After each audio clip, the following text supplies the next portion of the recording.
watu wa Lakeside wameanza kutangaza, sababu wanaona ni kama sisi watu wa Mount Kenya East ni kama tumeanza kulegea.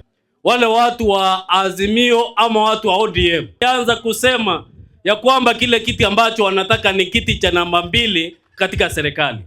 Hao watu tunataka kuambia hivi, kiti cha namba 2 katika serikali, hicho kiti kina mwenyewe, na ile contract ambayo iko hapo ni contract ya miaka 10. Kwa hivyo hicho kiti akinja kuwa vacant. Wakati ambapo kilikuwa vacant ni wakati ambapo tulifukuza yule jamaa wa kutoka ile pande nyingine, yule jamaa wa shares. Wakati huu sisi tuko na serikali ambayo iko na namba 1 wake na ambayo iko na namba 2 yake. Sisi inaonekana kulingana na ile pronouncement tunaona itakuwa mashindano ya Meru na Wajaluo. Hello, kwa kiti ya deputy president. Sasa tuko naye.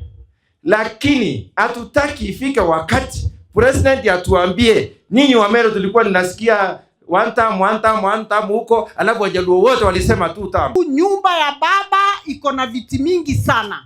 Wacha wachukue viti vingine yote, lakini ya deputy president, it is not vacant. It will not be vacated. It is a no-go zone. Should the ODM really insist they have to stay in broad-based government, they don't want that seat, we are willing to make one very, very simple compromise. Because the president is UDA, we can lend them Kithure Kindiki to be in ODM, and he can still remain as the deputy president of Kenya. That is the only compromise we can make. Because it is one government of broad-based government. We can give them Kithure Kindiki to be on that side, but wakiwa deputy president. If that is the problem, if they say they must have a deputy president who's ODM, we are ready to give them Kithure Kindiki because it's a broad-based government. Lakini kusema kwamba watupatie deputy president mwingine na Kindiki aondoke, hiyo ni ndoto. Hiyo ni kazi ya kutoa na kutoa, because it's a minus plus, it can never be a plus. Tuko na deputy president hapa ni Kithure Kindiki, sawa?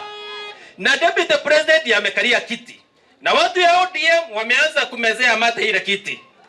Sisi tuko ndani ya serikali, na vile Biblia inasema lazima uwe moto ama baridi. Kwa hivyo sisi tuko kwa serikali, tukichomekea hapo we don't mind. Sawa? Na wale wako opposition waendelee pande yao. Niwaambie jameni, mchunge jamii ya Central Kenya, mchunge sana. Mnaweza fanya mchezo hii mwaka 2 tujipate nje. Alafu kwa bahati mbaya tufanye mchezo miaka ingine 5 tuko nje. Sisi tunataka kupiga kura na tupige kura na tuhudumiwe kwa sababu ya kura zetu. Lazima watu wa ODM wajue kiti ya deputy president is not vacant. Kuna mtu anakalia. Na hakukalia ovyo ovyo, ni kura tulipatia President William Ruto over 80% ya upande hii yetu ya Meru. Wapewe viti vingine kwa sababu nyumba ya baba iko na viti mingi sana.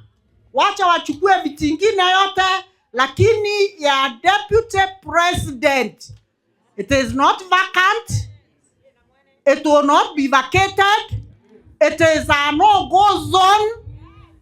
Na tumesema hiyo tumeshikilia na tutaiprotect kwa hali na